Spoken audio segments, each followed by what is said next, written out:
se faz necessária muita simplicidade. O que é simplicidade? Segundo o dicionário, ser simples ou simplicidade é a qualidade daquilo que é simples. Simplicidade é a ausência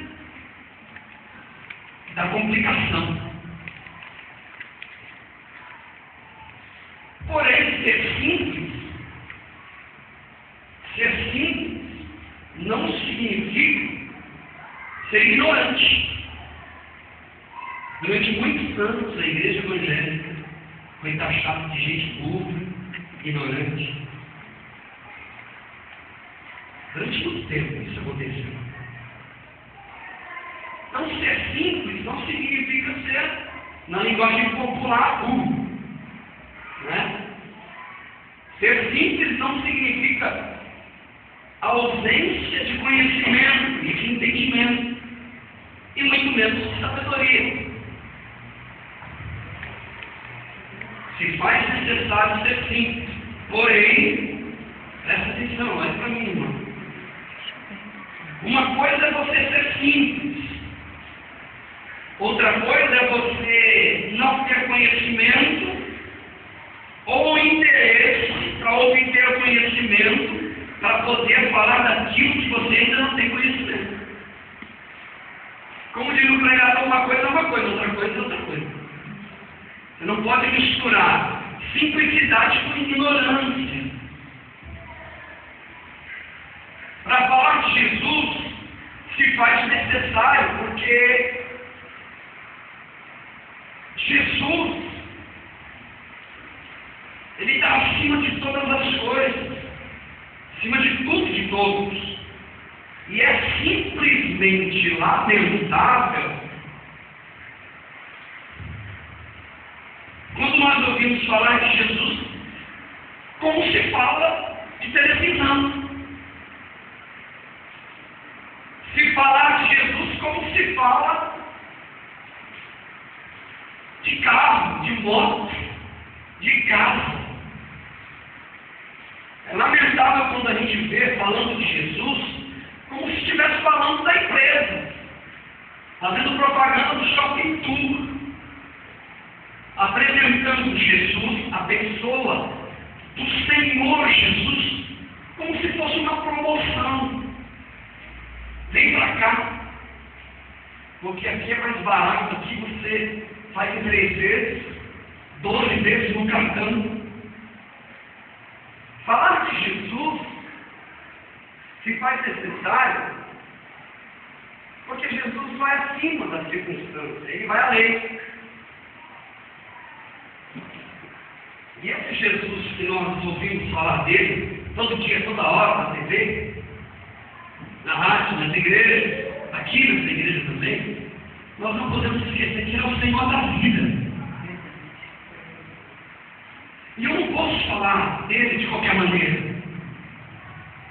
Eu não posso lembrar de Jesus e falar de Jesus como alguém que está decorando um cabeçalho, um texto, e ficar repetindo aquela mesma coisa durante anos, a mesma coisa, o tempo inteiro. Porque isso faz mal para mim e para as outras pessoas. Falar de Jesus hoje em dia é como fazer propaganda de televisão, ou fazer propaganda do material que eu estou vendendo e que está em promoção. Deixa eu te dizer, não existe nada mais difícil neste planeta do que a gente saber conviver com o próximo. Nada mais complicado no mundo do que conviver com as pessoas. Eu conheço uma pessoa que ela resolveu não casar, porque ela falou que era muito difícil lidar com as pessoas. Ela comprou cachorro para ela, comprou 3 cachorros pitbull. Os cachorros ficam lá deitados no sofá, na cama com ela. Ela fala, eu prefiro os cachorros do que as pessoas. Foi a escolha dela. Pessoas que normalmente estão próximas da gente e que muitas das vezes são diferentes, que nos decepcionam ou que nós decepcionamos elas. Porque afinal de contas nós somos seres humanos. Um dia desses eu percebi que o material que eu estava vendendo estava mais caro do que o material que estava se vendendo na praça. E eu fui obrigado a baixar o preço, porque senão não vende. Aí o preço que eu acabei de abrir já quase entrou em falência. Quase entrou em falência. Porque o material que está aí na praça está muito lá embaixo do preço. E eu falei, não tem jeito, eu tenho que abaixar mais ainda. E o meu medo é que eu tenha que fazer também da mesma maneira na igreja. Fazer promoção, abaixar o preço, fazer desconto, para ver se as pessoas aceitam, para ver se dá certo. Fazer um salão e dizer, ó, você pode pagar em 12 vezes, dá para aceitar? Tá bom, então nós vamos para lá. Fazer um negócio mais fácil, mais barato, mais legal. O meu medo é que eu tenha que agir assim. E existem evidências de pessoas que tiveram dentro da igreja. Presta atenção nisso que eu vou te falar agora. Existem milhares de evidências de pessoas que tiveram dentro da igreja experiências com Deus fantásticas. Experiências, como disse o apóstolo Paulo, um homem, ele está falando dele, eu conheci um homem que ele teve no terceiro céu, ele teve experiências com Deus fantásticas. E tem gente que muitas das vezes tem experiências com Deus do sobrenatural de Deus na vida dele, mas parece que ele, ao ter contato com Deus, ele começou esse contato com Deus como quem começa na escola, já no colegial. Ele pulou a primeira, segunda, terceira série e já foi logo para o colegial para depois já fazer faculdade. Aí ele esqueceu de fazer B mais A é par, B mais D é D. 1 mais 1 é 2. Ele esqueceu dessa matéria, ele pulou. Ele teve experiências gigantescas com Deus. E parece que ao pular a matéria, quando nós estamos falando de Jesus hoje em dia, é o mesmo que oferecer um produto que ao apertar o botão, é o mesmo que falar de televisão, de eletrodoméstico, que quando a gente aperta o botão, ele funciona. Aqui funciona. É só apertar o botão, porque aqui funciona. Irmãos, deixa eu te dizer, presta bem atenção, e você vai entender onde eu quero chegar. Quando eu falo de Jesus, no meu coração, deve haver pelo menos o mínimo de temor a Deus e responsabilidade. Pelo menos isso. Pelo menos um pouco de temor a Deus e de responsabilidade. Eu não posso falar de Jesus como eu falo de futebol. Eu não posso falar de Jesus como eu falo na novela das 8 ou das 3, não sei se tem, da tarde. Vale a pena ver de novo Jesus. Eu não posso falar dele assim, porque ele é especial, ele é diferente dessas coisas. Eu não posso falar de Jesus como eu falo do filme que eu assisti no cinema. Jesus não pode ser apresentado como um ser qualquer. Se eu falo de Jesus dessa maneira, a igreja que nós estamos gerando e produzindo é uma igreja única. Se eu falo de Jesus de qualquer maneira, sem temor a Deus, sem responsabilidade, sem compromisso com Ele de verdade, se eu falo de Jesus só porque eu estou interessado em algo, se não é por amor, uma igreja que só se ajuda para obter as coisas, uma igreja da clientela, uma igreja que não tem raízes, se não tem raízes, consequentemente não produz fruto. E para que nós somos chamados? Fala para mim. Por que e para quê? Qual a finalidade que Jesus chamaria eu e você? Então eu quero dar um tema para ficar gravado no teu coração a partir daqui que já foi dito aqui agora. ser igreja e não ser subproduto da religião? Como é que eu faço para ser igreja? Jesus diz: eu edificarei a minha igreja e as portas do inferno não prevalecerão contra ela. Como eu faço para ser igreja e não ser subproduto da religião, do que está sendo produzido? Desde que a gente acabou de ler, quero pensar algumas coisas práticas aqui, simples para o teu coração. A história conta que Abraão volta do Egito, ele juntamente com sua esposa, e com ele Ló também, está junto. Ló está junto com Abraão. E Abraão, ele sobe muito rico. Abraão não é rico, Abraão é milionário. As terras de Abraão, que Deus havia prometido para ele, dava dias de caminhada. O que Abraão tinha era só para uma pessoa milionária. Diz a Bíblia que Abraão subiu rico, com muitas fazendas, muitos gados, e também o Ló, junto com ele, sobe rico, milionário, com muitos gados, muito rebanho. E diz a Bíblia que o espaço agora que eles estão vivendo não dá mais.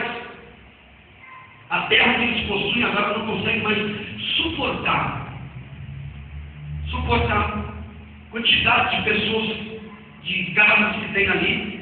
E os pastores de Abraão começam a contender com os pastores de Ló. Os pastores de Abraão e de Ló começam a contender. E, consequentemente, Abraão, que não é anjo, e nem Ló, eles começam agora a ver que existe uma necessidade deles se apartarem uns dos outros.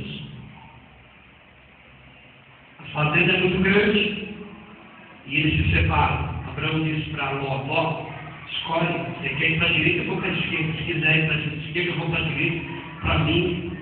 E Ló olhou para as campinas do Jordão e disse: é aqui mesmo que eu vou, no lugar da bênção, tudo verde, o gado precisa disso aqui. Do outro lado, deserto, não tinha nada.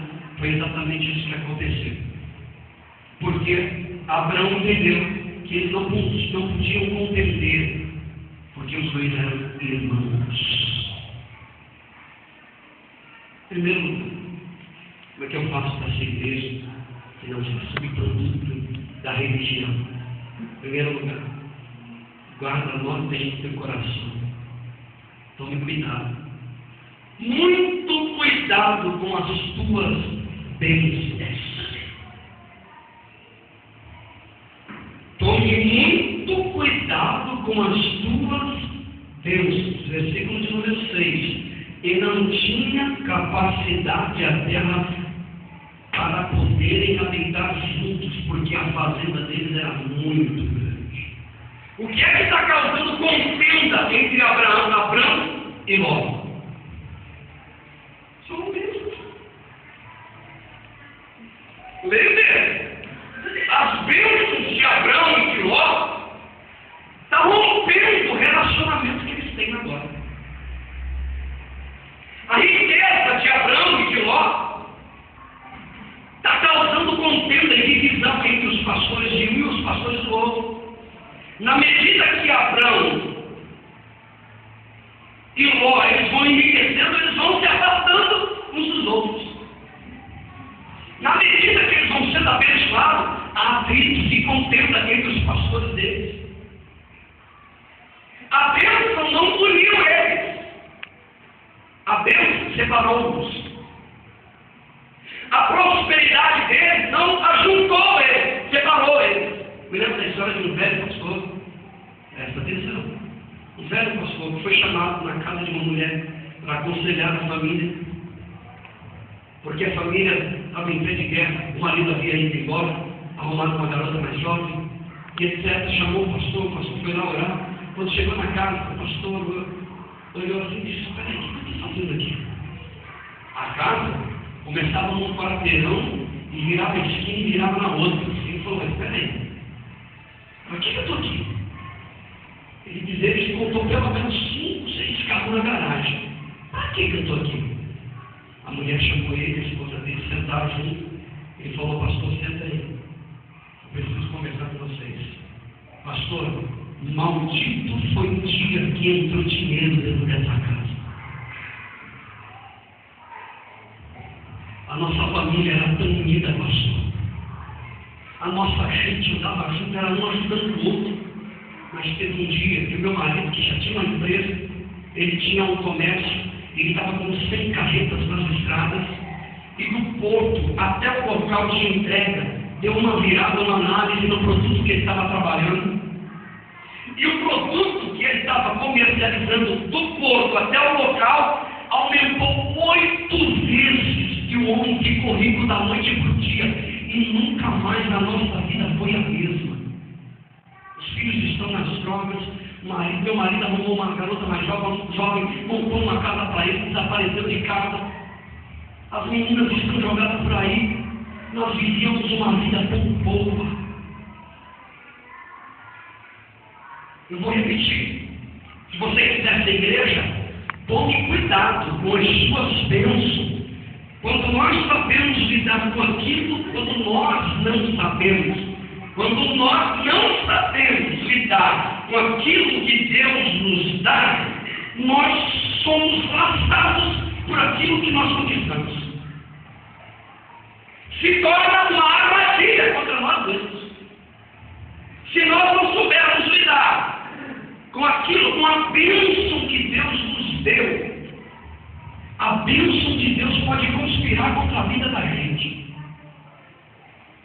A prosperidade pode conspirar contra a tua casa, contra a tua família. E deixa eu te dizer, nós só seremos igreja de verdade se o nosso coração estiver livre. Se o nosso coração estiver livre, leve e solto. Se no nosso coração tiver temor a Deus e responsabilidade e compromisso de verdade com Deus. O salmista Davi, ele dizia, no Salmo de número 139, ele dizia: Senhor, tu me sondas, o Senhor me conhece, o Senhor sabe o meu assentar, o meu levantar, o Senhor conhece tudo, meu Pai. O Senhor, antes que haja uma palavra na minha boca, o Senhor já me conhece. Deixa eu te dizer, foi a força de Sansão que conspirou contra ele, cegando-lhe os 2 olhos. Foi a paz do reinado de Davi que conspirou contra ele, fazendo dele uma pessoa soberba e homicida. Foi a cura de Ezequias que conspirou contra ele, fazendo ele desviar da presença de Deus. Porque depois que Ezequias foi curado, 15 anos, os 15 anos que ele viveu, se afastou da presença de Deus. Então ele tivesse morrido aquele dia. Foi a oportunidade que Deus deu para os ninivitas, o povo de Nínive, que fez com que eles se desviassem. A oportunidade que Deus deu através de Jonas pregando em Nínive foi aquela oportunidade, ao invés de eles aproveitar a oportunidade, aquela bênção conspirou contra a vida deles. E diz a história que os ninivitas foram destruídos de maneira catastrófica, porque abandonaram o altar ao altar de Deus. A bênção de Deus, a resposta de Deus pode conspirar contra a minha vida e contra a tua, se você não souber lidar com ela. É a ousadia de Pedro que o torna vulnerável a ser um covarde diante da cruz e da conspiração contra o Messias. Muitos de nós estamos afogando em águas rasas, irmãos. Eu costumo dizer que nós matamos um leão, derrubamos uma pedra e tropeçamos num grãozinho de areia. A Bíblia diz que é a bênção do Senhor quem enriquece e não acrescenta dores. Porém, se eu não souber administrar a vida pode conspirar contra a minha vida. A riqueza ou a prosperidade de muitos pode sim roubar o tempo que ele deveria dar para os filhos dele, para a esposa dele, para Deus. Quantas pessoas que viviam tão bem quando estavam desempregados dentro de casa? Quantas pessoas que tinham um ótimo relacionamento com Deus, quando estavam na luta e debaixo de adversidade, mas quando a bênção chegou, rompeu com o relacionamento, perdeu o compromisso com Deus. A fama pode sim conspirar, roubar a simplicidade que antes era tão natural na vida da pessoa.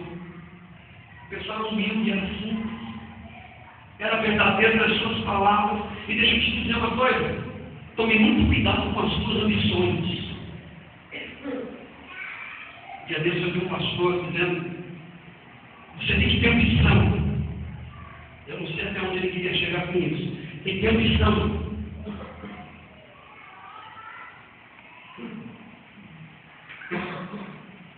Por quê? Porque o desejo de Deus primeiro lugar é salvar a tua alma. Vai fazer com que as portas do céu estejam abertas para você quando a trombeta tocar, meu irmão. Ou quando você sair daqui. Deixa eu te dizer, ouve isso que eu vou te dizer aqui agora. Guarda no teu coração isso. Pode ser que aquilo que tanto você está pedindo para Deus, que aquilo que você considera uma bênção para a tua vida, pode ser que não seja. E eu sempre repito a mesma coisa: não tem ninguém melhor que sabe o que é melhor para a tua vida do que o nosso Pai Celestial. É Deus que sabe, irmão.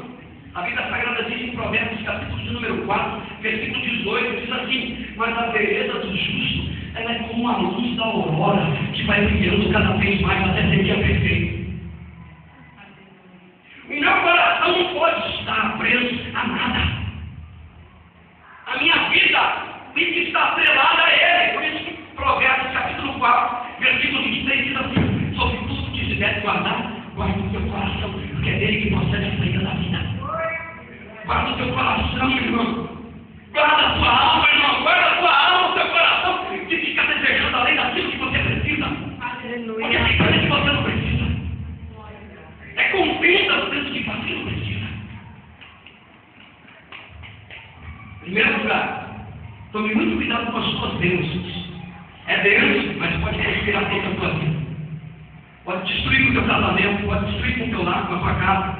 Ah, Senhor, a minha oração é: Senhor, renova a tua igreja, restaura o teu povo, os muros, porque está adentrando dentro do coração do teu povo coisas que não deveriam estar entrando.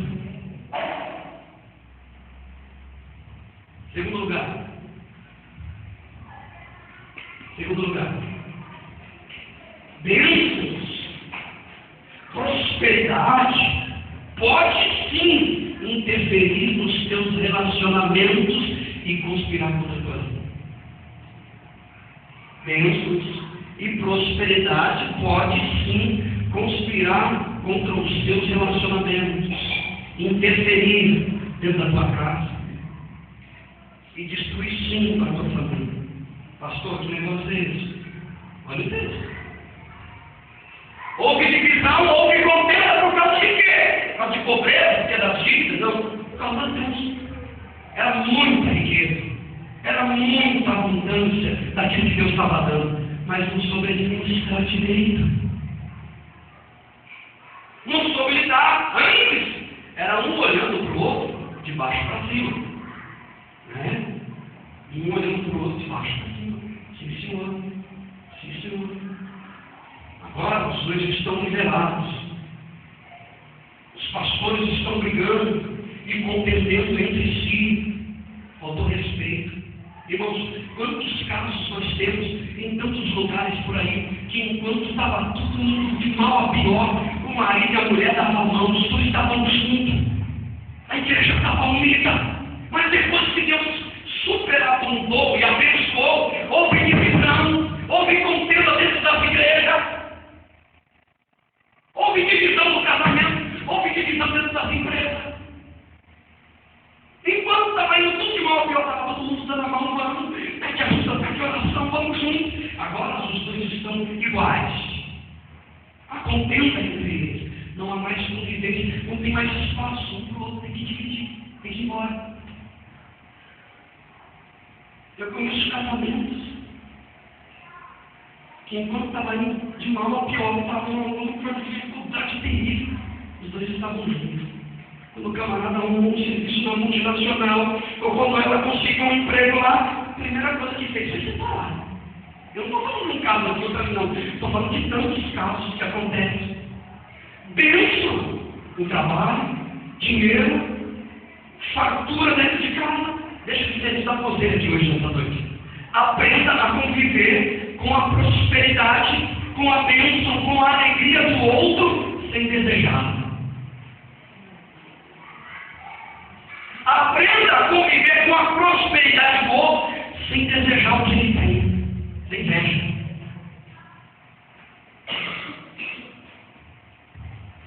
Quando nós agimos assim, nós não respeitamos o espaço do outro.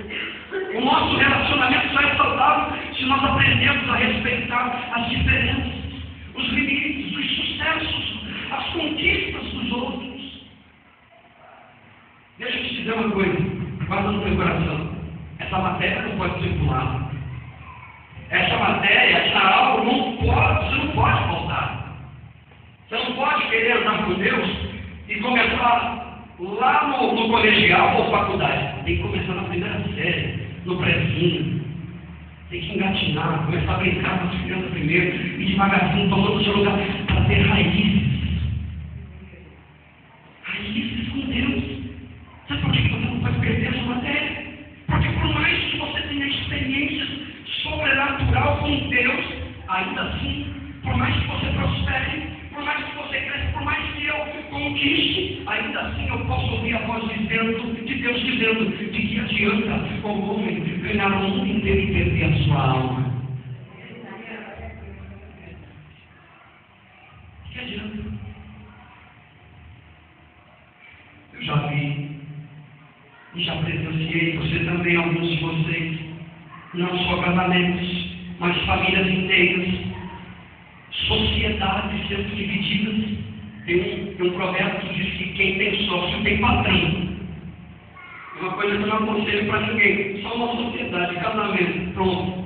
Nada mais. Porque é uma que pode ser que dê certo, hein? Porque é uma luta. Você sabe o que eu estou falando. Tem dificuldades. Mas tem a bênção de Deus na vida da pessoa. Eu já vi tantas pessoas perdendo a oportunidade de ser feliz por causa de Deus. E em busca do sucesso, muitos estão naufragando na fé da vida. Em busca do sucesso, da prosperidade, a Bíblia diz, é Tiago que fala isso, e Timóteo, Paulo fala para Timóteo, no capítulo 6, ele repreende Timóteo. Ele diz que muitos em busca do sucesso e da prosperidade, muitos estão naufragando na fé. A Bíblia diz em Provérbios capítulo 17, versículo de número 1, diz assim: melhor é o bocado seco e com ele a tranquilidade do que a casa cheia e também contentas. Eu já vi tanta gente morando em barraco e feliz. Barraco de madeira e feliz. Eu já vi tanta gente, é por isso que tem um provérbio chinês que diz assim, que existem ricos morando em favelas e pobres morando em palácios. Porque sabe lidar com a vida. Sabe lidar com a vida. Provérbios 18 diz que é mais fácil conquistar uma cidade inteira do que um coração ofendido, magoado. E muitas das vezes em busca da bênção e da prosperidade, nós magoamos o nosso irmão que está do nosso lado. Nós ofendemos, porque nós temos um objetivo, um ideal, a gente quer conquistar. A gente vai para cima dessa. E a gente faz de tudo para alcançar a bênção de Deus. Querido, a Bíblia diz que aquele que ouve a voz de Deus, a bênção do Senhor corre atrás dele, caminha atrás dele. Você pode descansar tranquilo, porque Deus está velando pela tua alma, cuidando de você. Você pode dar uma boca de palmas.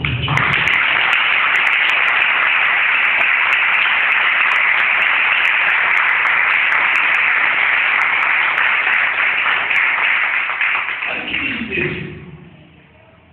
E também logo, versículo 5.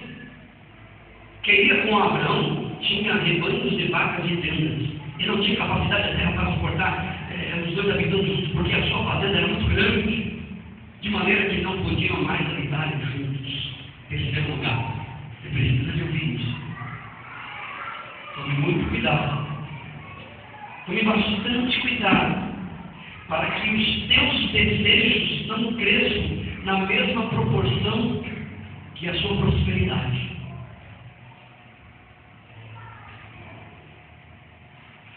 Tome muito cuidado para que os teus desejos, a tua ambição não cresça na mesma proporção que a bênção do Senhor na tua vida. Porque a intenção é aqui: prosperar, não tem mais espaço, tem que alcançar mais, não dá para ficar junto. Por que será? Por que não pode dividir o mesmo espaço? Por que Ló tem que ficar com as campinas do Jordão e Abrão ir para o meio do deserto? Não dá para dividir o mesmo espaço? Eu vou repetir isso aqui. Tem muita gente que conseguia sobreviver com 1 ou 2 salários mínimos, mesmo debaixo de luta e de adversidade. Mas quando as coisas melhoraram, 5 salários mínimos, um olha para o outro e pergunta: como que a gente conseguia sobreviver com aqueles 2 salários mínimos? Como pode? Sabe por quê? Porque os desejos vão subindo, os desejos vão crescendo na mesma proporção que a prosperidade dele. Agora dá para comprar um carro zero, o que você acha? Agora dá para comprar, e agora dá para fazer isso, agora dá para trocar o carro, agora dá para fazer isso, agora dá. E entra numa bola de neve na vida dele, e ele nunca está satisfeito, ela nunca está satisfeita com nada. Nunca! Tem muita gente que tinha um ótimo relacionamento dentro de casa, de bem. E as necessidades vão crescendo. E crescendo, os desejos vão crescendo à medida que a gente vai prosperando. É ou não é? Fala a verdade. À medida que a gente vai prosperando e a bênção de Deus ali, a gente vai. Agora eu consigo, né? Agora eu consigo um apartamento, agora Deus pode viajar, todo final de semana e a gente vai. E na medida que a gente vai prosperando, a gente vai desejando mais.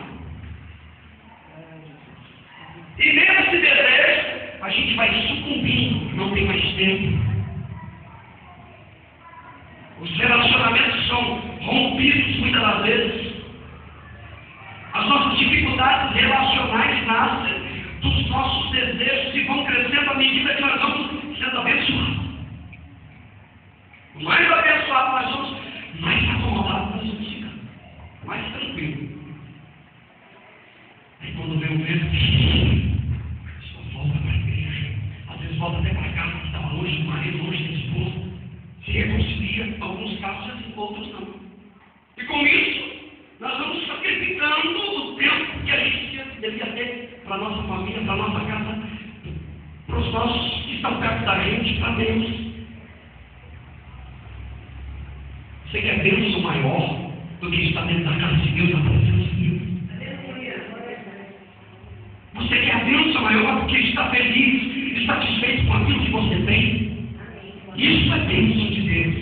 Você diz assim: eu não estou falando de miséria, de ser miserável e ficar obrigado pela miséria, Deus. Obrigado porque eu estou passando fome, obrigado porque eu sou miserável, empregado, não estou falando nada disso. Eu estou falando de você agradecer a Deus pelo pouquinho que você tem, e consequentemente, Deus está vendo, Deus sabe, que isso é uma bênção de Deus na nossa vida.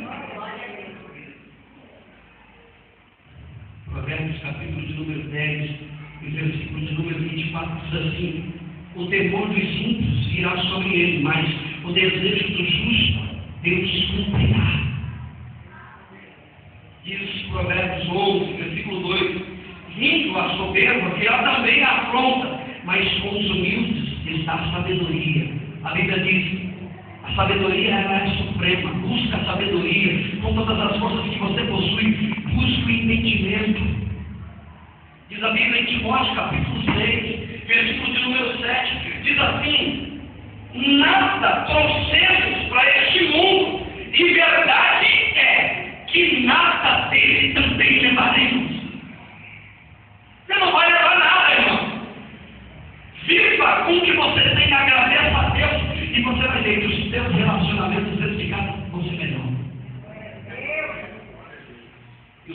relacionamento com Deus seja melhor. Colossenses capítulo de número 3, versículo de número 1 diz: portanto, se já ressuscitaste com Cristo, buscai as coisas que estão de cima, onde Cristo está sentado à destra de Deus. Buscai as coisas que estão de cima e não as coisas que estão de baixo. Prosperidade é uma consequência.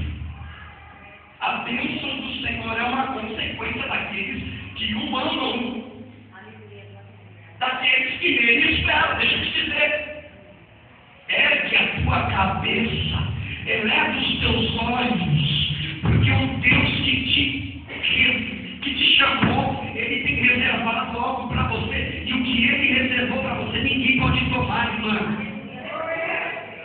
Levanta a tua cabeça, agradeça a Deus pelo que você tem, porque a promessa de Deus para a tua vida, ninguém pode roubar. Ninguém pode tirar o que Deus prometeu para você, porque Ele tem reservado e é Deus. Obrigado, Senhor. A Bíblia diz que arma nenhuma forjada contra nós prosperará. A Bíblia Sagrada nos ensina que nós devemos olhar para a cruz de Cristo. Em primeiro lugar, toma cuidado com as tuas bênçãos.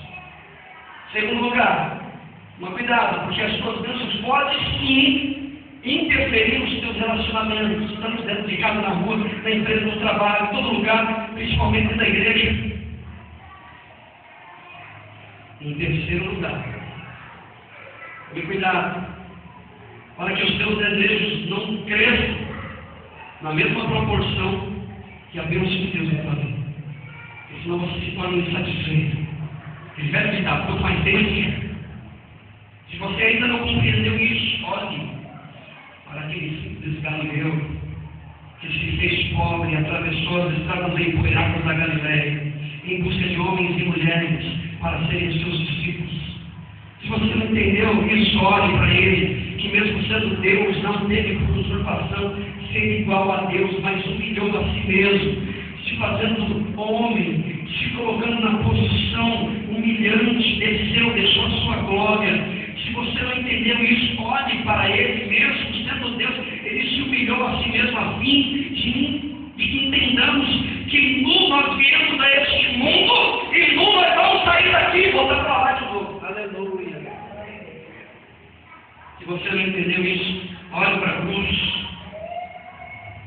Olhe para Jesus. Olhe para Ele. Uma cruz nas costas, uns pregos nas mãos, uma coroa na cabeça. E quando alguém disse para ele: mestre, eu quero te servir, ele disse: as raposas têm comida, as aves do céu têm ninho, mas o filho do homem não tem nem aonde reclinar a cabeça. Olhe para ele, que com a cruz nas costas, nós vamos ler o prego, e mesmo assim ele está dizendo: Elohim, Elohim, lama sabachthani, Deus meu, porque me desamparaste. Olhe para ele. Olhe para esse Jesus, o Nazareno, que foi esbofeteado, que foi humilhado, caluniado, cuspido, zombado. Olhe para ele, suspenso numa cruz, a fim de te dar vida, a fim de te dar a oportunidade de vida, a fim de que você olhe para ele e diga: Deus, obrigado, por favor, recebe a minha gratidão. Olhe para ele, que como ovelha muda, foi entregue ao matadouro, e diz a Bíblia que de maneira nenhuma ele abriu a sua boca para te dar a vida por amor a você. Que Deus tenha misericórdia de nós, irmãos. Que Deus nos guarde, que Deus nos cerque, que Deus nos livre, que Deus nos proteja e que nós sejamos igreja. Jesus disse: quem quiser vir após mim, tome a sua cruz e siga-me. Negue-se a si mesmo, isto é, os teus desejos, joga fora e me segue. Alguém perguntou para Jesus: Jesus, nós deixamos a nossa casa, a nossa família, os nossos filhos, e etc. E o que a gente vai ganhar com isso? Jesus disse: aqui nesse mundo, 100 vezes mais. E depois lá na glória, muito mais além. O que sobrou para Pedro? Uma cruz, segundo a história, de cabeça para baixo. O que sobrou para Paulo? O que sobrou para Timóteo? O que é que sobrou para esta gente que abraçou a causa de Cristo? O que sobrou para eles? Que Deus tenha compaixão da nossa vida. Que Deus nos guarde, irmão. Deus quer te abençoar. Deus quer mudar a tua vida. Deus quer fazer de você verdadeiramente uma pessoa feliz. Porém, cuidado. Quando a bênção de Deus chegar na tua vida, para você não abandonar o caminho de Deus, para você deixar de amar, não deixar de amar a tua família, teu filho, a tua casa, o teu lar. Quero pedir que você, por favor, se coloque.